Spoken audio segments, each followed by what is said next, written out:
There's been a lot of talk of reform at the Capitol in recent weeks and even in recent years, from ethics changes to campaign finance reform and also disclosure of outside income. There's also now another push to increase transparency in Albany, this one a bill that would require the governor's office to hand over all of its records from the administration to the state archives, which is something that they are not now required to do. Joining us to talk more about this bill and why it's important is the state archivist, Christine Ward. Christine, thanks for joining me. Thank you. So just very briefly, tell us what it is, because I think not everyone is aware, that you actually do as the archivist. Okay, well, I am the New York State Archivist, and we're responsible for the preservation of records that have archival value, that is, records produced by New York State government, all branches of the government, that have long-term value for many purposes, including historical research.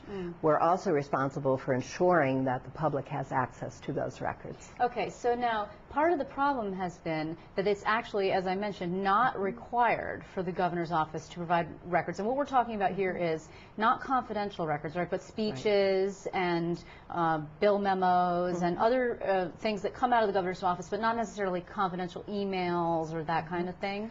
Well, unlike every other branch of state government, including all state agencies, there is no statutory requirement for the governor's office to ensure that their records are properly managed while they're in the governor's office, and then to ensure that those with long-term value, that is archival value, go to the archives at the end of the administration.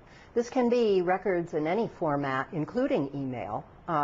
The issue is not what format the record is in, whether it's paper or electronic record or whatever, photographs, videotape, but what the content of the record is and the value, the long-term value of that record. Okay, so I happen to be the daughter of a PhD and an expert on New York State government, so I understand, and he has been talking to me about this for some time actually. It's been a problem since the Pataki administration. There has been the governor's papers, as they're called, which is a reference that historians use, and people like my dad use them, and if they're spotty, their record is not complete, and then subsequently it's difficult to do that kind of academic research. Why should regular people, for a lack of care?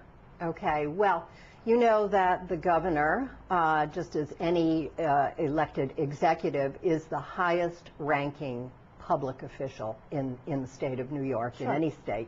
And in that position, the governor wields a great deal of power and authority and has a lot of responsibility for a whole variety of things, including developing and implementing public policy, approving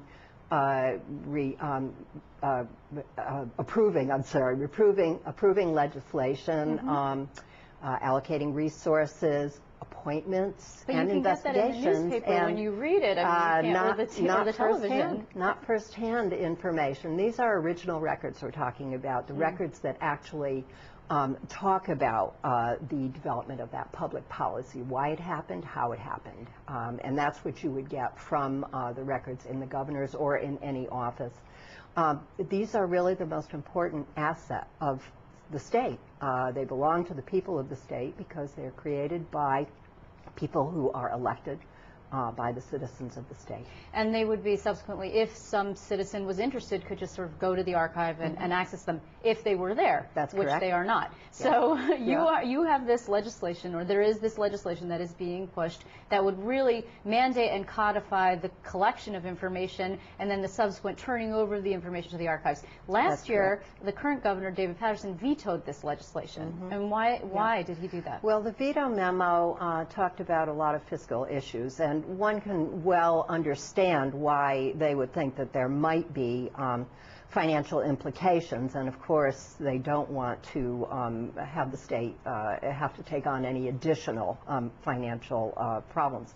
But the fact of the matter is that this would not cost any office any expense. The state archives is there just for this purpose, for assisting every agency, including the governor's office and the legislature, to properly manage their records, to make sure that those records are organized and scheduled to go to the archives at the end of the administration. And the idea here is that actually if you have good record keeping requirement and management on the front end, that there shouldn't be a cost And Absolutely. it should be de minimis, really. And so since we're about to have an administration change, that's why you feel that it's important to get this bill in now into place so the next administration would start afresh, if you will. Correct. And if done properly, good records management will save the state money. And you can't just do it from the internet because it's not complete, is that correct? It isn't. What's posted on the internet is not everything by any stretch of the imagination.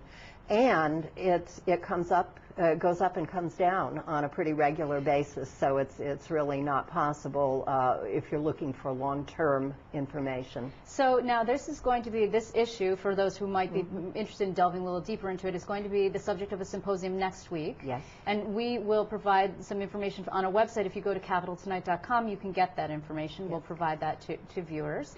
And I thank you very much for coming in. Thank you so much. It's really nice to have you, Christine Ward. Thanks. Thank you.